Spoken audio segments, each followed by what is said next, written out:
Hey y'all, it's your Auntie Ashley here at the Clinical Cookout, and me and the Aunties are, of course, between seasons. Y'all already know that. We on break, getting some stuff ready for y'all for season 2, but we wanted to give y'all a special surprise episode today because it's about a very important topic that we wanted to continue the conversation on. So listen, if you about making some positive change in the community, please like, watch, share this particular episode because it is very near and dear to TCC. And we just want y'all to enjoy this surprise episode. Engage with us. We will be live on YouTube while you watch. So let the aunties know what you think. Here you go. This podcast is for educational purposes only. We are qualified clinicians who will cover various topics on mental health and will sometimes provide community resources. We are not being paid by any organization for our content, and any information we provide is general and pertains to our own personal experiences. We do not, I repeat, we do not provide psychotherapy, diagnoses, or treatment recommendations on air. Any concerns related to your individual mental health should be directed to your medical and mental health professionals. We are not responsible for others' decisions or the subsequent consequences. Welcome back to the Clinical Cookout, y'all. This is part 2 to our gun violence mini. We, in the last one, we talked a little bit about how this conversation is not happening enough in our community. So we're bringing it back, but this time we have a special guest. Y'all want to meet Auntie Amber's daddy? So my dad, his name is Tracy. He is a former police officer. He has some experience with firearms instructing. I'm gonna just let him explain it. Hey, Daddy. Hi. As Amber was trying to say, I was in law enforcement for 20 years. I was a firearms instructor for over 10 years. I've seen a lot, been around a lot, and learned a lot doing that. I also taught BLET at several colleges, so I actually trained all the police officers to be police officers. I've got quite a bit of background in the law enforcement community. So, Mr. Tracy, like I said, is super great to have you on. We love to have different perspective, especially people who have either some relation to the Black community or work directly with them, and as well as have some knowledge of just guns, gun violence in general. And that was my research in my doctorate program, but it was more of researching the psychological effects of gun violence, specifically with Black women. But I think that we can further this conversation by asking you your perspective on certain things. So one of the first questions that I have is, what are the common conversations around gun violence as a police officer? I know that it's a big conversation right now. It's always a big conversation, especially when especially a celebrity in our community gets killed by gun violence. So I'm really wanting to know the perspective of a police officer when it comes to gun violence in that conversation. Yes, as far as gun violence goes in the police community, uh, the big thing that you'll see a lot that's said over and over is, excuse me, as a police officer, you don't want to become lax. So you don't want to be a relaxed police officer, because that's when you get in trouble. But as far as gun violence out there goes, most of your police officers gonna probably tell you that it starts in the home, and which you as therapists would see a lot. It begins there. I mean, we go get kids. You may be a fourth, fifth grader that I've went and got them that's threatened their grandparents. Grandparents scared to death of them. And I'm like, this kid's only in the fourth grade, so it starts early. A lot of it stems from just kids wanting to know. When you bring a gun into the home, most of the time a parent puts it up, gets it away from the kid, tells them they're never to go around that. It's just like telling them not to eat a candy bar or something. So they want to see what that is. So the best way to prepare them not to be taking guns to school and being violent like this way is to teach them the correct way to use it. Teach them that there's a definite final disposition when you use a gun. Because if they're looking at it on a video game and this is what they're seeing in their minds, they can shoot you 2 days later. Next day you up, you playing again. Well, that's not the way it works. Yeah. And you wouldn't believe. It sounds kind of crazy that people would think that or feel that way, but it's actually true, and you see it a lot, especially with school age kids. Yeah. If I could say something about that, I think that is very true, and I love the words "final disposition" because some people get to feeling sorry for themselves too. So even with gun violence or suicide, people think, you know what, they'll all feel sorry for me if I shoot myself, and then I'll see how they feel after that. Not like you said, not knowing that this is the final disposition or somebody else. And like I've seen it even recently, just while practicing. So I think that those are great words to use for that. One of the things, and I appreciate that answer. One of the things that I have observed and I have been looking into recently is how gun laws have been changing, and even the recent conversations with police officers being worried about the relaxation of gun laws. Now, I come as a social worker. I look at things from a systemic perspective. And so in my TikToks, I talked about the Second Amendment, and I talked about how the overarching theme of this country has been stemmed all the way back from 400 years when a guy just decided, oh, well, we're just going to put a Second Amendment in, and we just been going by that ever since then. Now, I break down gun violence by gender, by how we basically perceive men and women when it comes to our emotions and things of that nature, and how gun violence started within the Black community in the 60s. But I want to know if there's any I don't know if you have any perspective on the law and how that is starting to change or starting to worry. Maybe there are some police officers who have been speaking out about it, that I've heard from some or read from some articles when it comes to these laws being relaxed. So from a systemic standpoint, I know we talked about individually, like in the home, but from a systemic standpoint, in the laws that are being in place, I would like to know your feedback on that. That's a great question, and it has multiple answers. Unfortunately, Yeah. if you look at police officers, say maybe in Chicago, well, they're going to be a different breed from your smaller town police officer. So what you'll find that maybe in Chicago, police officers they don't need to have a gun. They may say that, but when you go to your smaller towns, they're going to say, "Oh, I'm pro gun. Yeah, everyone needs to have a gun," and people would quit doing this. So there's two different kind of mentalities that'll show up in the law enforcement community.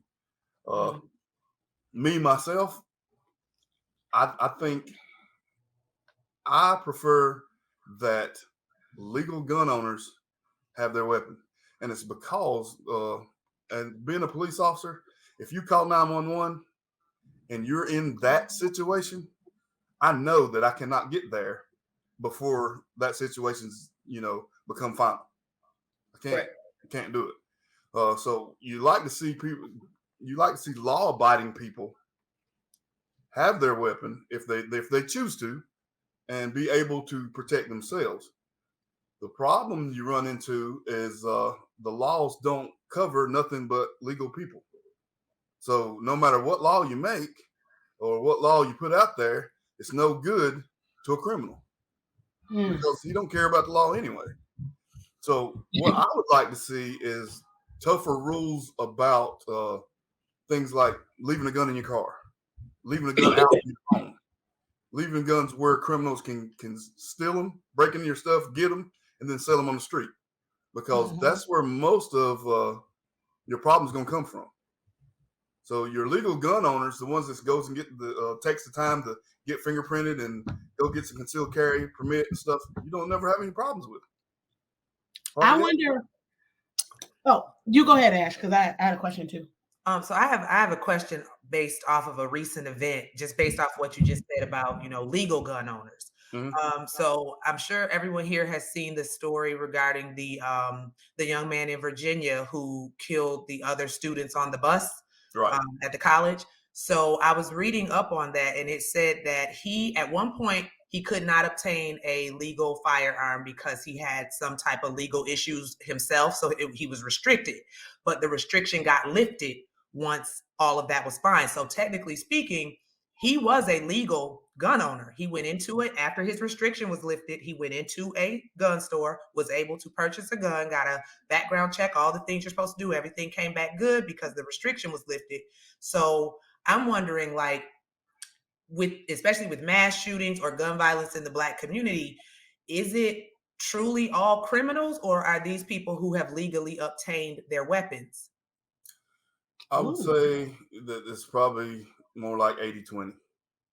You are going to have the legal gun owner that breaks the law at some point. And it's just because we're not a perfect society. But for the most case, that doesn't happen because they've jumped through all these hoops just to own a gun and be legal in the first place. So they've showed that. One of the things that I've seen this becoming going to the forefront that's good is they check your mental stability now. Yes. So that's great. Because and I would be an advocate of you going through training and before you purchased your first gun to know how to use it, know what it does, know when to use it, and things of that nature, which we really don't do. I mean, it's out there for the concealed carry people that want to get it, but not for just the person that wants to buy a gun. All he has to do is go to the sheriff's office, get a permit. He'll do a little background check, and he's good to go. But he can actually get that gun in his hand and not know how to use it. Yeah. I'm so glad you brought up mental stability because I just read an article the other day, and it was in Oregon, and the first thing they brought up was mental illness, and that we didn't have a gun problem, we had a mental illness problem. And I disagreed. And I disagreed because a lot of people throw us as mental health professionals on the forefront of gun violence. And typically the statistics don't match up when it comes to, let's just say, the amount of mentally ill people in the country and the amount of gun violence. Now, we know gun violence is an issue. Yes, we do. But in 2020, 40 million people were diagnosed with anxiety disorders. So if we're saying that people who are mentally ill are going to go out there and use a gun, well, third of the population will be gone. 12% of it if all 40 million of those people went out and just took a gun and shot somebody. And I thought to myself, like, where is the balance between addressing mental illness and gun violence, and why everybody puts mental illness on top? I'm not saying we don't need to address mental stability. What I'm saying is everybody who picks up a gun is not mentally ill. Well, I'm also wondering, what are they looking at in terms of mental stability? Correct. Because you can have anxiety and be mentally stable. Yeah. So are they looking for, certain personality disorders, like the dangerous types of mental health disorders where there isn't a lot of treatment and maybe you shouldn't have a gun? Or are they just saying if you have any type of mental health symptoms or any type of mental health disorder, like that's a no-go for you? No, that's not. I think that's not what it should be. Your mental illness should have to coincide with violence. Okay. So it doesn't. That's a good point. I mean, so it's not just mentally ill because, and then we talk a lot about the Black community, and as in y'all's profession, a lot of us just aren't going to come. We're not going to be judged mentally ill because we're not going to show up to be judged. Right. You're right. And I think it lends itself to the whole notion guns don't kill people. Stupid mother cussers with guns kill people. So it's difficult to take the gun off the table when they're not blaming the gun, but they're blaming the person. And that's why when they talk about the mentally ill, the first thing people say is, oh, well, no, if somebody is mentally unstable. Well, like Auntie Amber was saying, what constitutes mentally unstable? How deep is the diagnosis? And like Mr. Tracy is saying, you should have to have a diagnosis that coincides with violence. However, that's a tricky one because just because you have a pretty big diagnosis doesn't mean you're always violent. You get people with schizophrenia and they're not violent. But they are at increased risk of being more violent. Yes. Okay. She said what I was about to say. Oh So my they're at bad. increased risk, and no, it's fine. They're at increased risk, and then also there's hallucinations sometimes that come with people who have schizophrenia. And so if you get somebody saying, you know what, I think that somebody is coming to kill me, those are the people that you don't want to give the gun. But then people will go on the opposite side and say, well, what about the people who don't have that or who haven't had delusions in years, or you know what I mean? So that's a sticky It's one. tricky. It's very tricky. And funny thing that you say that, I've dealt with that in law enforcement quite a bit. And you have to, I mean, I'll go to a call that somebody's not acting quite right. And you get there and you're talking to that person and they're hallucinating as you talk to them. And they're seeing things and people are after them and things of that sort. Yeah, that's probably not the person that you want to have a gun, because they may not be trying to do anything wrong. Right. But they may think that they're protecting themselves from something that they see that's not there. Yeah. And so we would have to, take them to the hospital and commit them and get them some help, and it's a tricky situation. If that person had a gun, that would be a tough situation for law enforcement to go up on. An even trickier situation is that some of the people with severe mental illness are in the house with legal gun owners. That's correct. That's why I That made a statement about securing your stuff, having it to where no one can get to it but you in that situation. So don't make it easy for somebody to make a mistake that really wasn't trying to make that mistake.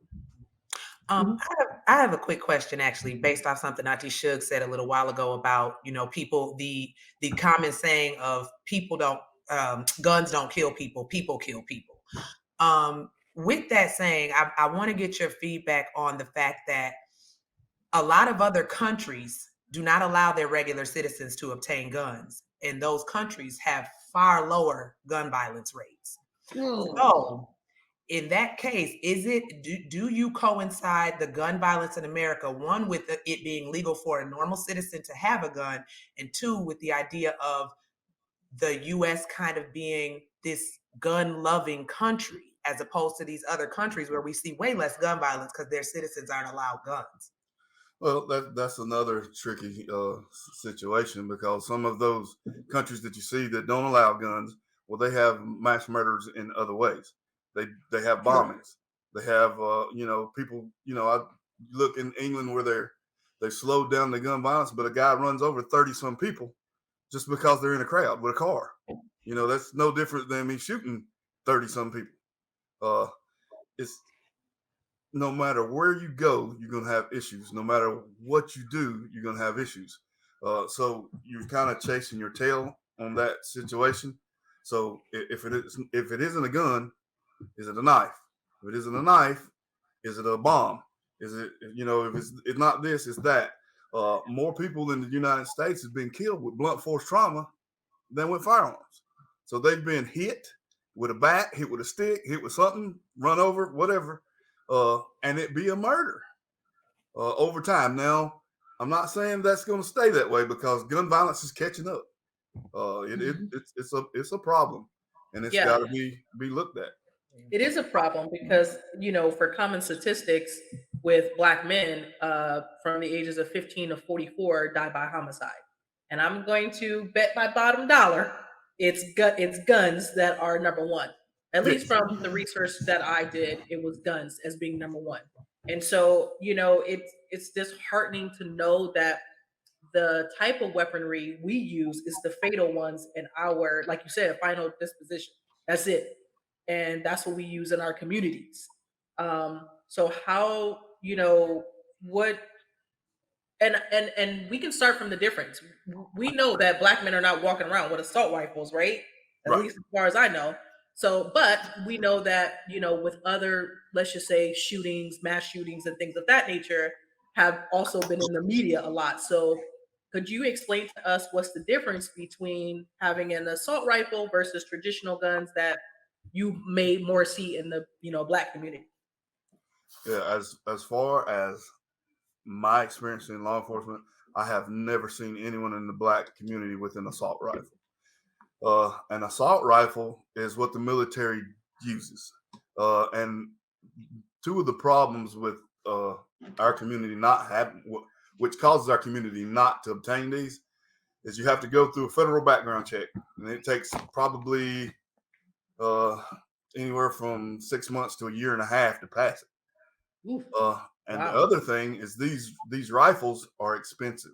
If you get an assault rifle, a true assault rifle, it's going to start at about $20,000 for one.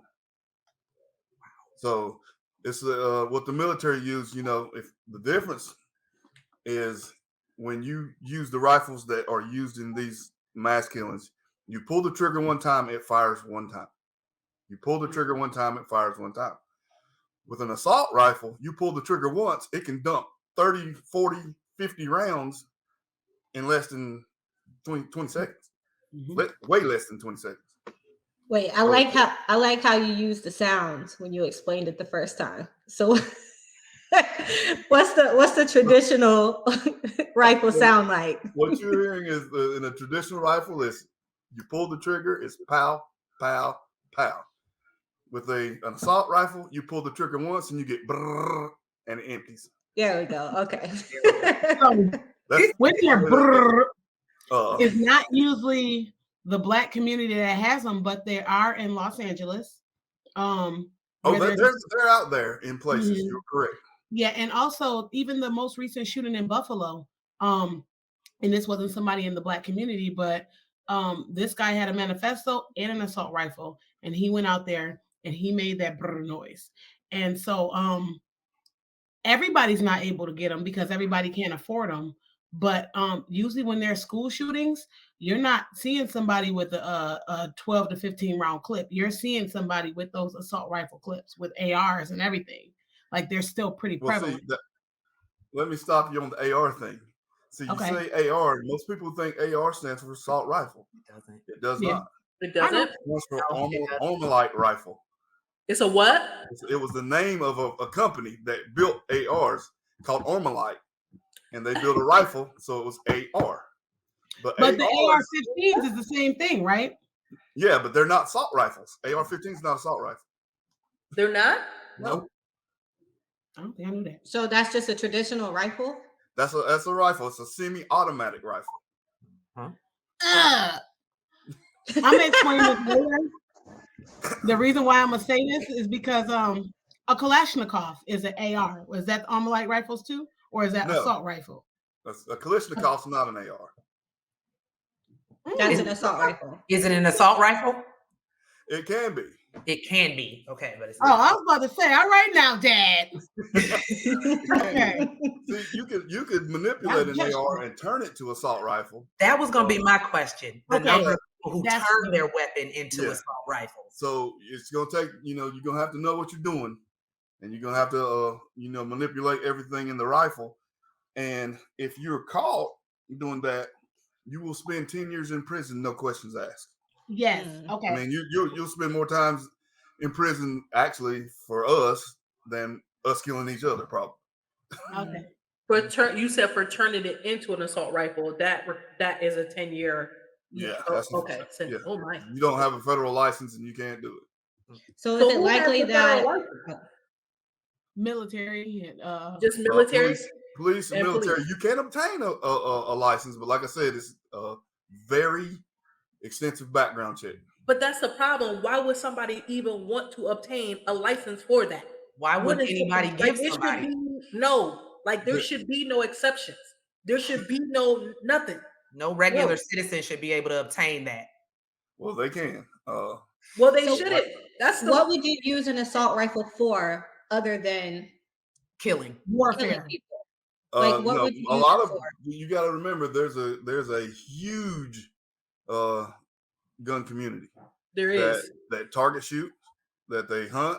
Then you can't even hunt with an automatic rifle. I was gonna say you can't hunt with that.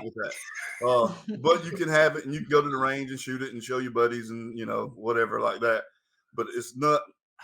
You rarely see them. The only place I've seen them, and like Shook said, you go out toward California, you're gonna have illegal people with them more often. But around here, the only people that I've seen with them is military and the police. So basically, people who get them who not trying to kill people, just trying to floss Yeah, and say they got an pretty assault much. rifle. Yeah. Okay. And which, that kind of leads me to I heard in one of y'all's episodes talking about gun violence with drugs. That's Believe me. it or not, we have more black on black crime out of a respect issue than we do out of drugs. That's And what it's, That's what it your ends up daughter being, said. it ends up being like, man, he disrespected me, so I got to do something. And then that's what they do. Ego. Ego. And that's Or, and I think I talked about that in one of my TikTok videos about how men don't have a as healthier emotional outlet like women do. And for somebody's ego to be hurt off of feeling disrespected, okay, how do we handle that? And if the first thing we think of is just violence right off the bat, then we got some issues. If that's the first thing we think about. And why I said going from the original, unpeeling that onion as to where it came from. Literally, black men have been exposed to violence since the beginning. White men have chosen violence for this country, then slavery, then Jim Crow, mass incarceration, and now with gun violence. That is all black men know how or have seen and have learned is violence. So if that's the case, then well, how do we address that? it's a cycle that's going to be just tremendously hard to break, and it's how they grow up.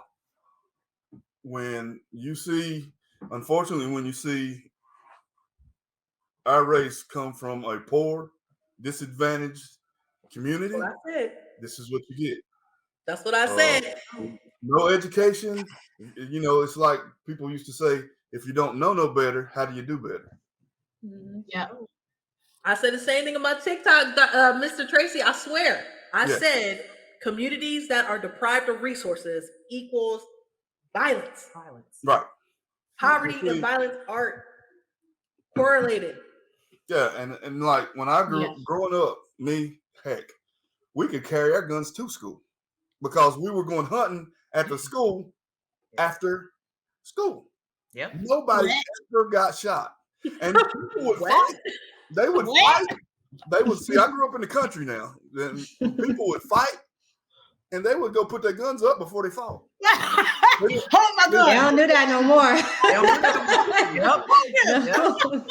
Especially down south. Down south, them boys used to carry their rifles to school, leave them in their truck, and they go hunting. In the back truck. Yep, and they go hunting after school. And that's just the way it was. But nobody ever thought about using them. Yep. And I think in Georgia, they grew up with them. They grew up with guns, and they were taught about guns at an early age, and they knew that it was, if you done something with that gun, it was final. It's a wrap right there. Mr. Tracy, would you say this? Oh, go ahead, Keish. I was just going to say. We still. No, I was just gonna say, I think in Georgia, I'm not sure which other states, but I know my husband's from Georgia. He said that for hunting rifles, you just got to be 18. As soon as you turn 18, you can legally get a hunting rifle. That's correct. Wow. But you can't get a handgun. Can't get a handgun, but you can get a hunting rifle. That's right. Now, Mr. Tracy, when did you grow up bringing your gun to school? I just need to know the year. I graduated in 1990. Okay. So between 1980 and 1990, right? That was before the drug epidemic got so big also. So were we not, and not that there's never been drugs around, but did that confound some things? I would agree with you on that. We did not see a lot of, marijuana was pretty much all you seen. If anybody was doing anything else, you just marked them off as crazy and everybody stayed away from it. Right. That kind of mentality. So that's where my issue comes in. You get hardcore drugs, like that's when the crack epidemic got big. That's when heroin, you know what I mean? That's like, and I mean, vets had always been doing that in the Vietnam era and stuff like that was pretty big, but it was more so a taboo thing, right? And weed was the thing. But if you take all those people who are allowed to have guns, and then now you have this new drug epidemic that is out, and then now you have, like you said earlier, fragile egos that are out. That's, for me, what makes gun violence way more prevalent than it has ever been before. Okay. But I wouldn't Right? say that I would not agree that that was something done on our own.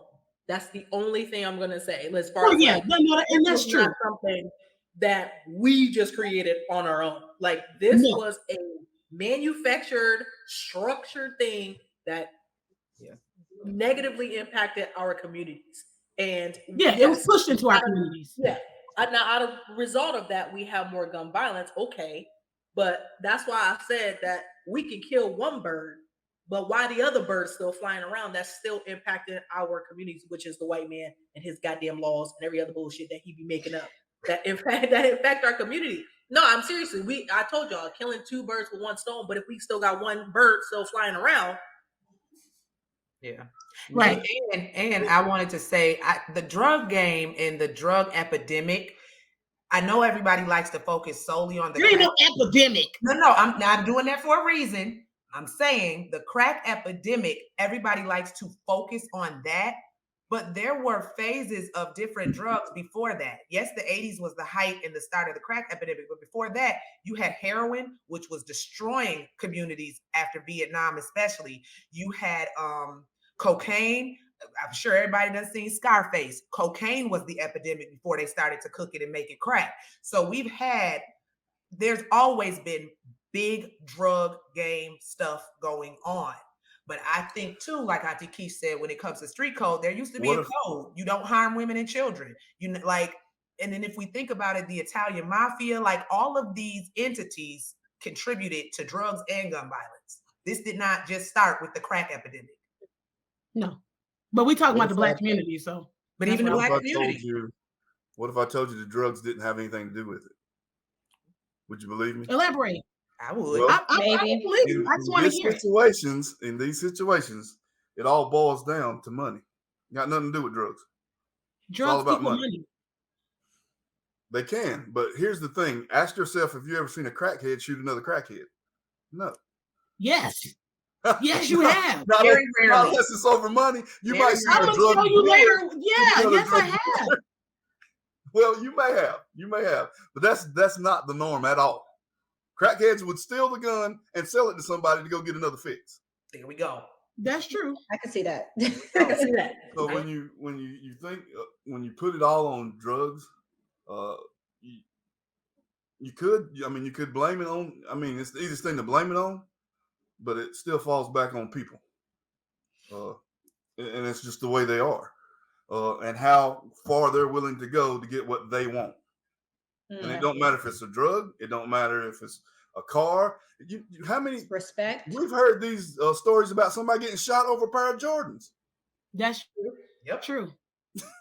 True. It's just So I don't put it all on the drug game. Never would I do that. But it does confound the situation. Yeah, not it y'all definitely gonna does. tell me nothing different. Oh, okay. It does. It does. It does. But we've got a lot of things that compound a lot of situations that we need to work on. And I that's agree. just Well, and it and starts. Like I said, I am very. Y'all know I'm proud of my daughter, and I'm proud of each and every one of you, because you are doing something to help. Whether you look at it or not. So y'all may go and have a session with somebody, and you may not hear from them again, or you may have a couple sessions with somebody, and then they feel better or get better or whatever. But that same person you had a session with could have been the next person to have the mass shooting. That's So true. you got to take it like, you're doing what you can to help this situation. There needs to be more of you, and there needs to be more people listening. Yeah. Well, if they wasn't gatekeeping, there'd be more of us. But that's another thing. Well, I just to piggyback off of that too, I would say that does go into like, how do we approach it? How do we address this problem? And there's the micro level things that we're doing. Like as therapists, we're working with people one-on-one. We're talking to our family members, like daddy, like Mr. Tracy was saying. We are, teaching kids. We're not just laying the gun on the table and saying, don't touch it, right? You teach them what it does. You teach them. So there are different things you can do at the micro level. And then on a systemic level, there are things that need to be done. So in terms of how do we approach it? How do we address it? What do you all have to say? Like, final thoughts on that.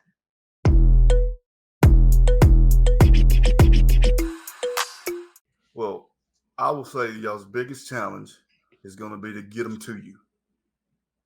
Once you get them there, you've won. You're 70% done.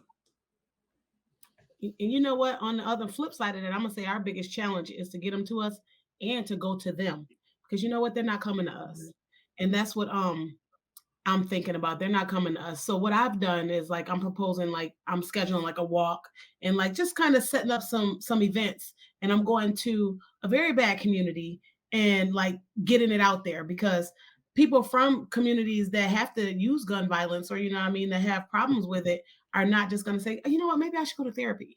And so I think that us bringing the fight to them, that changes the game. Yeah, I'm a That's big that's a good advocate for bringing the perspective. fight to them. I'm a big advocate for that. I think Suge is absolutely right. Instead of us waiting on them, go to them. Um, I'm a big, but I'm also, as far as solution wise, I'm on the white man's ass. Like I'm on his ass, and I'm going to challenge him every single way when it comes to the Second Amendment, and I'm going to challenge them systemically, because psychologically we have been told that violence has always been the key since the beginning. Ever since they brought us over here, violence has always been something that they've utilized as a solution, and so I'm going to fight them every way that I can when it comes to that. So that's why I'm going after.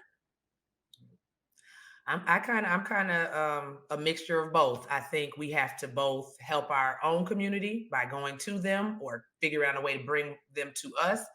And also, like Auntie Keish said, being on, the white man, the laws, that side of it, the political side of it. Like so many of us don't want to bother with politics. We think it's too big, but it's like we have to get involved in that area. We have to fight harder and try harder when it comes to these gun laws and speaking out and advocating in that way. And also, even with working in tandem with police officers and people in law enforcement, getting to the issue of why police contribute to gun violence, because at the end of the day, police contribute to gun violence as well. We see people killed on the street due to police brutality. That's still gun violence. It's just done by somebody with authority. So getting those communities together and trying to get them on one accord, that's what I want to do. I want to talk to the police and the people and the government, like all of it. Just a small comment on what you said, Ashley. You don't know how many times I wish that I had a card or something that I could give somebody so they could talk to somebody. So it's a great idea to be, work with your police officers, because they will want to give your number out to people in need. And you would be amazed at how many times they would give it out.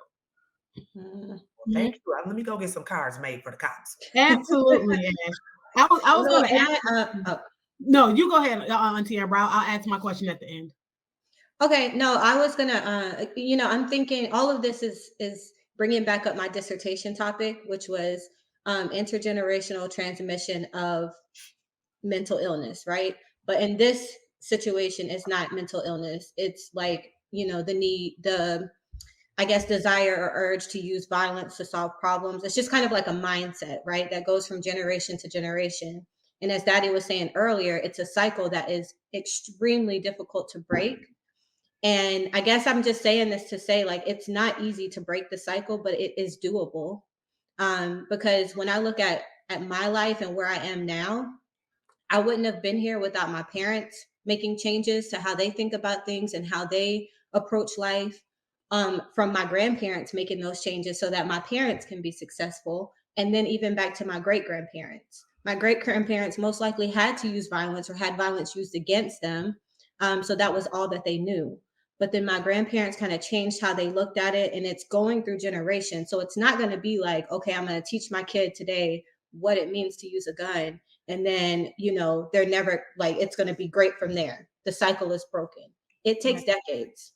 It can take years. But at some point, it does make a change. It's changing that one person or that one family unit within our community. And then you have multiple family units that change their mindset. And then that's where the community starts to do better as a whole. But it just takes time and patience. Yep. So, Auntie Amber, you're talking about changing the fabric of our DNA, right? Mm-hmm. Like that's usually your perspective, the parents' perspective, the family perspective. Mr. Tracy is literally right now changing the fabric of his DNA, obviously with you, and then speaking out even as somebody who is a part of the law enforcement community is going to change some things too, because a lot of people who are watching this are going to see you and be like, okay, we want to hear from your perspective. A lot of people want to hear from cops, and they want to hear especially from Black cops. So, or police officers. So I do respect that. And then I just told you guys I'm preparing like a walk for addiction, and teaching families and their family and the addicts actually how to let go, and giving some psychoeducation in the community, and actually taking it to the community. Auntie Ash and Auntie Keish are talking about being able to talk to political leaders. What do you guys think is like a feasible plan that you guys can kind of do to just get to, get to your point that you want to do? Okay, for me, first and foremost, awareness.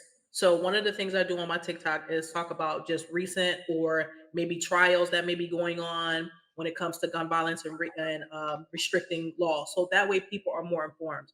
I think a lot of people, unfortunately, are left out of these important conversations when it comes to laws being changed or laws being made. And the average American are not lawyers. They don't know how to read that type of information. So as a professional, and even as the ethical duties that we follow, it's our job to provide that psychoeducation and dissect that information and understand that information so we can educate the public so they can make better informed decisions about who they put in power, uh, and about who is going to shape their community. And a lot of people don't understand that they have the power to put people in positions to make their community safer. So that's just my plan, and I work with local leaders right now, and we are actually doing that right now. And for me, so I used to have the mindset of, like Auntie Amber said, it's going to take a long time. It's going to take for certain generations to die out for us to ever get any progress, because that mindset is not going to shift in certain older generations of, the white community. However, now I'm more so on the side, and y'all going to be like, no, she didn't. I know y'all gonna be like, no, she didn't. But I'm more so on the side of, I specifically feel like I have to connect with the white people who are true anti-racist allies, like the ones who, because they need to talk to their people. Like, I want to connect with them so that they can do the work for their community, because a lot of them want to know, like, how do I do this? How do I get this message across? How do I make changes that need to be made? And at the end of the day, we cannot ignore that a lot of times still people will listen to them before they listen to us, no matter how smart we are, no matter what. How would you go about that? What would I do about what? Oh, go How about would you do like that? Yeah. right now. Same with Auntie Keish, I do a lot of videos on TikTok, but also I connect with people through social media. So when I happen to come across somebody who seems like, this might be a white person who know and who got it, and who is thinking along the lines of how to make this a better society, I reach out. I've actually talked to a couple, like had interactions through direct message, through email, even people I've come across working in the field so far. There's a couple that I actually am in conversation with to figure out, like, what do we need to do? How do we do this? I have one thing to say to kind of talk about that actually really quick if I can.